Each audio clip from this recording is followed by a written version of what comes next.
bienvenue. Aujourd'hui, on va parler de nos compagnons félins. Et beaucoup d'entre nous ne réalisent pas à quel point la santé urinaire et rénale, le chat, peut être fragile. Et pour commencer, pourquoi est-ce que ce sujet vous tient à cœur chez Courlavies? Je pense qu'il y a une raison simple, c'est qu'aujourd'hui, c'est vraiment quelque chose qui touche énormément de chats. Les infections urinaires, c'est une chose, mais pour vous donner un ordre d'idée à quel point l'univers de l'urinaire chez le chat est important, la première cause de mortalité chez un chat, c'est des conséquences d'infections urinaires jusqu'à des infections rénales, des atteintes rénales, sans forcément passer d'ailleurs par des infections urinaires. Mais en tout cas, dans la sphère urinaire, la notion de rénale est très importante puisque 40% des chats à seulement 7 ans ont déjà une insuffisance rénale. Donc on est quand même sur des pathologies graves. Il y en a de plus en plus. On constate que les chats ont des insuffisances rénales de plus en plus jeunes. Donc il y a vraiment à un moment une responsabilité à avoir, une réaction à avoir à ce niveau-là. Et on en parlera sûrement après dans d'autres questions, mais c'est vrai que nous, on a pu constater, que des médicaments, tout ça peuvent influencer ça, mais l'alimentation est peut-être aujourd'hui le point le plus important qui influence sur ça. Donc nous, en tant que fabricants d'aliments pour chiens et chats, pour nous, c'est impensable de passer à côté de ça. On en fait forcément nécessairement une priorité, en tout cas une des priorités, parce qu'on ne peut pas l'ignorer, c'est là. Et quel a été l'élément déclencheur pour que tu fasses de la santé urinaire une priorité dans les produits? Il y a eu, je sais pas s'il y a eu un élément vraiment déclencheur parce qu'on a toujours eu un peu conscience de ça, mais par contre c'est vrai que dans notre vie personnelle, on a eu avant de vouloir faire des aliments, en fait c'était déjà un élément devenu important avant qu'on ait envie de faire des aliments puisque bon on est éleveur depuis 35 ans et on a des chiens, des chats, on a toujours eu des chiens et des chats dans la famille. Mais c'est vrai qu'en tant qu'éleveur, on a toujours eu beaucoup de chiens et plusieurs chats. On avait une petite minette qui aujourd'hui est plus de ce monde parce que ça fait très longtemps. Mais elle avait eu à un moment une insuffisance rénale et on s'était aperçu parce qu'elle se mettait à boire beaucoup tout le temps, à uriner beaucoup. Et au début, c'est vrai que comme tout le monde, on ne s'est pas forcément détecté. Et quand on a vu le problème, on s'est dit, oula, qu'est-ce qui se passe? D'accord, cherchant avec le vétérinaire, tout ça, on a rapidement compris qu'il y avait une insuffisance rénale. Et c'est vrai que elle était très jeune, elle avait même pas 7 ans.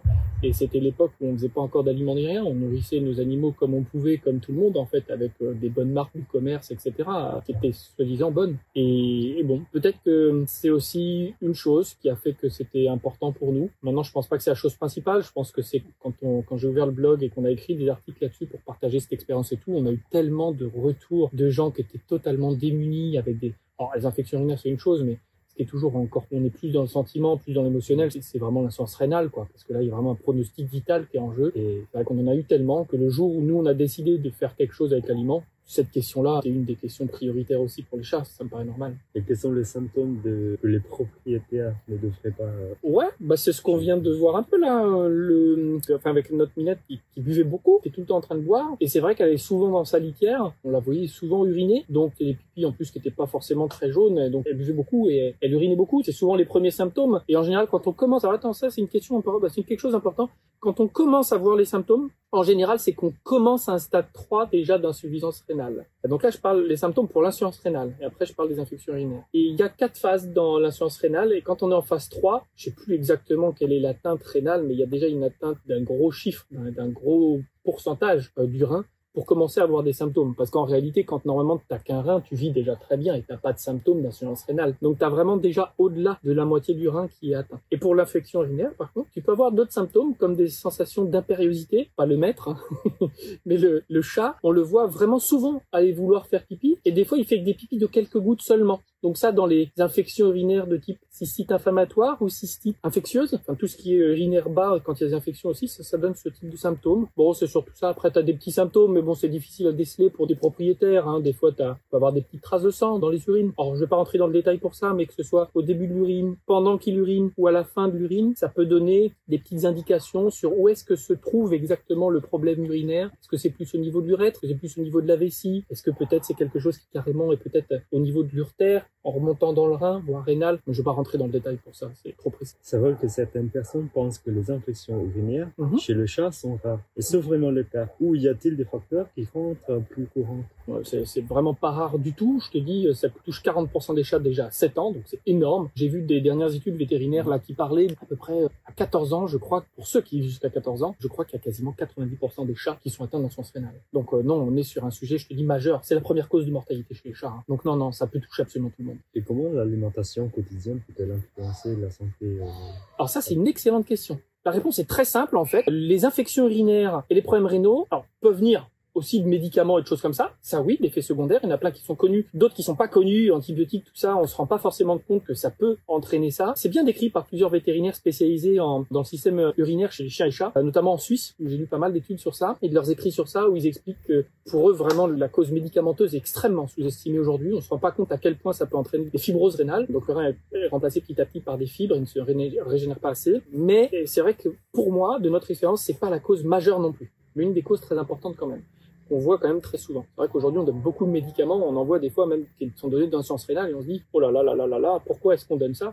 Bon, du coup, après, des fois, avec un second avis vétérinaire, etc., du coup, les gens se rendent compte. Donc, il y a quand même un problème, j'ai l'impression, vis-à-vis de ça, c'est-à-dire qu'il y a beaucoup de médicaments qui sont donnés, je pense, trop facilement. Sans parler des interventions médicamenteuses, des choses comme ça. Mais par contre, dans l'alimentation, en premier, pourquoi je me permets de dire ça, c'est parce qu'on se rend vraiment compte que en changeant l'aliment, les chats peuvent aller mieux, les chiens aussi. Donc c'est pas une fatalité toujours, hein, même si je sais qu'en général dans l'enseignement classique, on dit que si c'est une fatalité, tout le monde va vers insuffisance rénale, etc. Bon, c'est pas quelque chose qui est vrai, pas quelque chose qu'on expérimente comme ça. C'est-à-dire que pour moi c'est faux. Et parce qu'on voit beaucoup de chiens et chats qui ont des risques totalement. L'alimentation va modifier le pH du sang. pH, c'est si c'est acide, si c'est basique, alcalin aussi on peut dire. Et l'alimentation va jouer directement sur ça. Et c'est pour ça que l'alimentation joue dessus. Tu as parlé de l'importance de pH urinaire. Et pour ceux qui ne sont pas familiers de ce concept, pourquoi est-ce crucial pour éviter les infections et le calcul urinaire? Le pH urinaire, à la normale, il est légèrement acide. Si ton aliment ou un médicament, et principalement l'alimentation, vient modifier ce pH et qui devient alcalin, il y a plein de choses qui vont changer, être modifiées dans ton organisme. Et notamment au niveau des défenses immunitaires, directes ou indirectes, au niveau de la vessie, enfin du système urinaire. Tu as 3 systèmes de défense au niveau urinaire. Premièrement, l'acidité, la légère acidité des urines, c'est une barrière à l'entrée qui est claire. Les bactéries ne peuvent pas se développer en milieu acide comme ça. En tout cas, pas les bactéries qui touchent le système urinaire chez le chat, ni chez le chien d'ailleurs. Deuxièmement, tu as un mucus qui tapisse la vessie, le mucus vésical, on appelle ça, qui vient pareil créer une barrière à tout ça, et tu as le système immunitaire en tant que tel. Si tu amènes un aliment qui va alcaliniser, rendre donc beaucoup moins acide, enfin plus acide, c'est le contraire, qui va basifier, qui va rendre basique les urines, alcaliniser on dit, tu enlèves la barrière immunitaire de l'acidité, tu enlèves la barrière immunitaire du mucus parce que le mucus va se dégrader, et tu enlèves la barrière immunitaire, souvent immunitaire parce que c'est pas lié au pH directement, mais un moins bon aliment va en général jouer directement sur l'immunité. Tu sais, chez l'humain, quand tu vas dans des pays où tu as des problèmes de nutrition, bon, bah, tu as énormément de problèmes immunitaires. C'est un fait. Chez les animaux, c'est pareil. Donc, c'est en ça que le pH urinaire, c'est pour ça qu'on aime en parler et éduquer les gens avec ça, parce que c'est quelque chose qu'il faut pas sous-estimer. Il faut prendre soin de ce pH urinaire. Il faut garder un pH naturel légèrement acide. Et tu as un exemple concret de la manière dont les croquettes ont aidé un chat à retrouver la santé? Oui, par exemple, bah ça, il y en a plein de façons, mais j'ai pas un exemple en particulier, du coup, il y a plein d'histoires avec différents degrés de gravité, mais le processus est un peu toujours le même dans ceux qui vont mieux. Quand on sait que c'est lié au pH, l'origine du problème, tu ne peux pas traiter une infection urinaire, une insuffisance rénale ou autre, si on arrive à la traiter, parce qu'il y en a certaines qui sont tellement avancées que c'est compliqué, même si des fois on a des belles surprises avec la nature, mais on ne peut pas traiter, on ne peut pas prétendre traiter une infection urinaire ou une insuffisance rénale sans aller voir la cause, c'est-à-dire les causes médicamenteuses et les causes alimentaires. Dans les causes alimentaires, par exemple, quelque chose de très largement reconnu en médecine vétérinaire, puisque c'est même enseigné dans par exemple, le centre d'urologie de l'école de Montréal. On fait des documents qui sont publics et tout là-dessus, qui sont disponibles en ligne sur leur université, et où ils expliquent très clairement que si tu as un aliment, je te donne un exemple parce qu'il y en a plusieurs, qui va modifier le pH et entraîner des problèmes. Si tu as un aliment qui est très riche en glucides, aujourd'hui, l'énorme majorité des aliments sont très très riches en glucides, c'est pour ça qu'il y a autant d'infections urinaires aussi, tu vas entraîner une modification du pH en le rendant alcalin, lié au fait qu'il y a énormément de glucides. Donc glucides, attention, ça veut pas dire que riche en céréales, que ce soit très riche en céréales, très riche en légumineuses ou en tubercules, c'est la même, c'est des glucides. Donc dès l'instant où c'est très riche en glucides, ça emmène ce problème. Donc j'ai pas un cas précis, des cas on en a des centaines et des centaines. Là aujourd'hui on a dépassé les milliers de cas sur Trustpilot, on a énormément de gens qui viennent mettre leur avis lié à des guérisons d'infections urinaires, d'insuffisance rénale ou autre.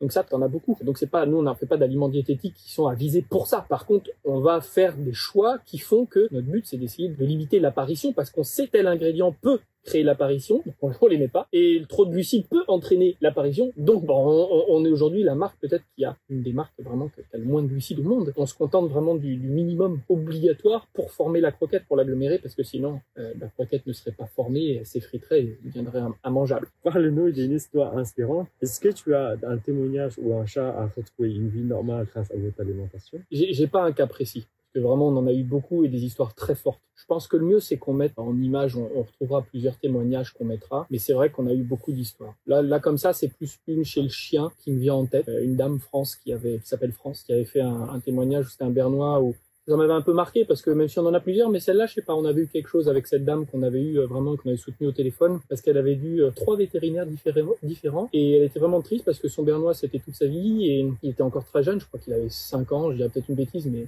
je vous remettrai le lien en description du témoignage de la dame. Les 3 vétérinaires condamnaient totalement son chien. Ils lui disaient qu'il y avait quelques semaines à vivre. Il était dans un début de stade 4, donc c'est un stade final. Donc c'est un stade vraiment très important. Il avait perdu l'appétit, il mangeait peu. Mais chez les histoires comme ça, il y en a beaucoup. Là, c'est vraiment parce qu'on avait passé du temps, on avait créé un lien fort avec cette dame-là. C'est même pas un témoignage très récent. Depuis, il y en a eu énormément d'autres. Mais ça a été peut-être un des premiers. C'est peut-être pour ça aussi, je me rappelle beaucoup plus que d'autres, je pense. Parce que ça, à cette époque-là, Croque-la-Vie était encore tout petit. On s'appelait même pas encore Croque-la-Vie à cette époque-là, donc c'est pour te dire. Et son chien, il a totalement guéri, quoi. Son mari aussi était du côté des vétérinaires. C'est pas question de lutter contre les vétos, quoi que ce soit, rien à voir. C'est vrai qu'ils étaient très fatalistes. De toute façon, en médecine vétérinaire, en général, à part certains, parce que la mentalité change petit à petit, mais on leur apprend que dès l'instant qu'une insuffisance rénale est déclarée, ce n'est pas réversible. Donc c'est vrai que du coup, ces vétérinaires lui ont resservi le même discours que la médecine d'école, quoi. C'est pas bon, c'est une expérience qui est différente de la nôtre. Et du coup, ils condamnaient le chien. Bon, après, c'est applicable pour les chats, c'est la même chose, Et par contre, c'est vrai que je te jure que je crois, faudra vérifier dans le témoignage, mais il me semble qu'en moins de 3 mois, le chien n'avait plus du tout d'insuffisance rénale. Et elle avait fait les analyses aussi chez le vétérinaire, parce qu'elle avait besoin de le faire de toute façon. Même s'il n'y avait plus de symptômes ni rien, elle avait besoin de le faire quand même. Et les analyses sont revenues nickel. Donc la créatinine, était redevenue normale et durait aussi. Donc, et il n'y avait plus de symptômes. Et le chien, de toute façon, c'est clair, il avait retrouvé l'appétit, la différence était phénoménale, Il remarchait, il faisait des promenades, il courait, il nous envoyait des vidéos et tout, c'est génial. Et des histoires comme ça. Depuis, on en a eu plein et c'est super. De nombreux propriétaires se demandent s'il est possible de renverser la situation pour un chat atteint d'insuffisance rénale. Et quelles sont ta recommandation pour ceux qui font face à cette situation difficile? Comme on vient de le voir, oui, de toute façon, on peut renverser. Quand c'est lié à l'alimentation, bien sûr, il y a toujours des cas plus compliqués. Quand c'est des cas notamment en phase 4, là, c'est vraiment très compliqué. Ce début de phase 3, en général, quand même plutôt très positif. Par expérience, quand même, dès l'instant où, quand le problème est alimentaire, où on revient à des bons aliments, c'est rare que l'insuffisance rénale s'aggrave et en général, on a une vraie amélioration, voire en général jusqu'à une guérison complète. Ça, c'est quand même ce qu'on constate. La deuxième partie de ta question, c'était quoi? Y a-t-il une erreur courante que tu vois souvent chez les propriétaires de chats en termes de nutrition?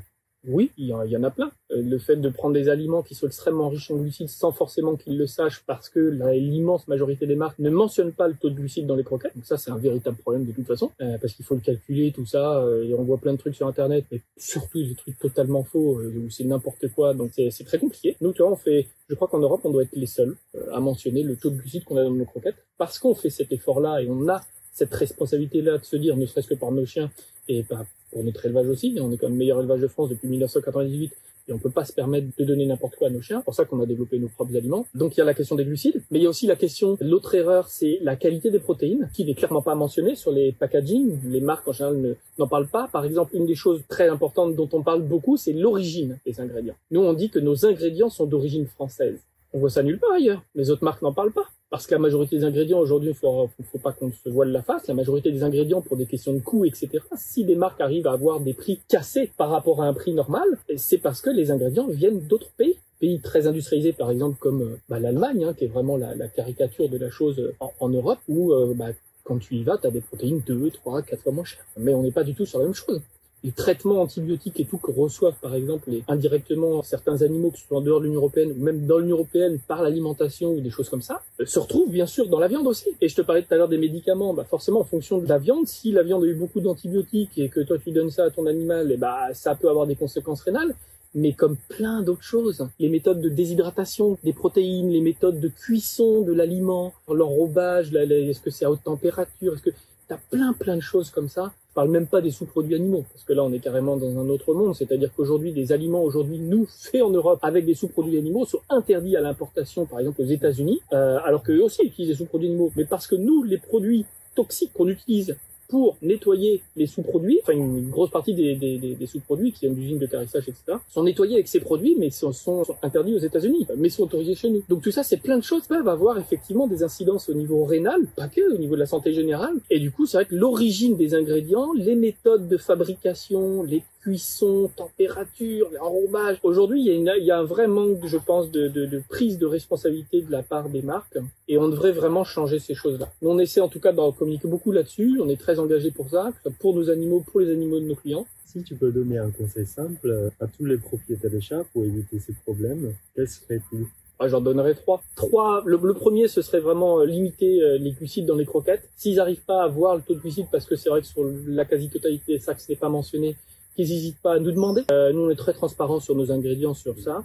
La qualité des protéines, de quelle viande ça vient, de quel pays ça vient, quelle méthode de fabrication a été utilisée. Essayer de trouver des méthodes saines de fabrication. Nous, par exemple, on a des cuissons lentes à température douce, justement pour préserver et éviter la libération de certaines choses qui sont toxiques, les AGE ou autres qui peuvent être toxiques. Le fait les médicaments, essayer de limiter quand même au maximum l'utilisation de produits chimiques. Nos animaux n'ont jamais été autant en contact de produits chimiques, que ce soit par des vermifuges, comprimés anti-pus. Il y a énormément de choses, des antibiotiques, la cortisone. Je vois que maintenant, c'est même pour traiter des diarrhées, maintenant on donne de la cortisone. On n'a jamais fait ça avant. C'est pas un traitement de la diarrhée. J'en parlais justement avec mes amis vétérinaires nutritionnistes. Ils me disent non, mais on est dans une dérive et c'est pas quelque chose de normal. Donc bon, limiter vraiment le chimique le plus possible. Je pense qu'aujourd'hui on est dans une époque où on sous-estime totalement l'influence du chimique à la hauteur à laquelle on est en contact du chimique. Parce que sinon, je suis pas contre le chimique, mais on est tellement habitué à donner beaucoup de chimique qu'il ne faut pas sous-estimer l'incidence que ça peut avoir chez nos animaux. Donc essayer de privilégier, surtout qu'il y a plein de choses naturelles. Nous, on a développé plein de choses, même pour nos animaux. C'est vrai qu'on utilise très peu de chimiques.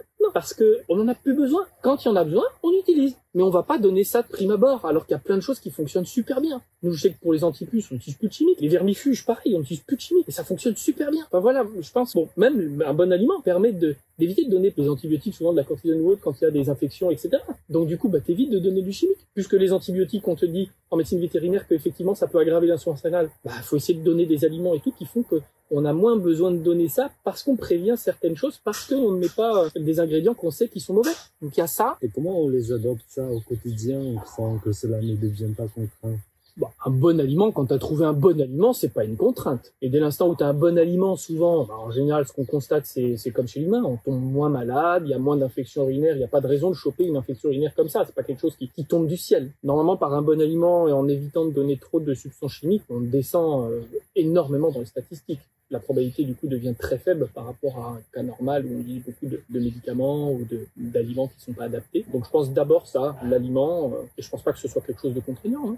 Et pour finir, une note positive, qu'est-ce qui se distingue Croclavie en termes d'engagement pour la santé des animaux? Comment on se distingue?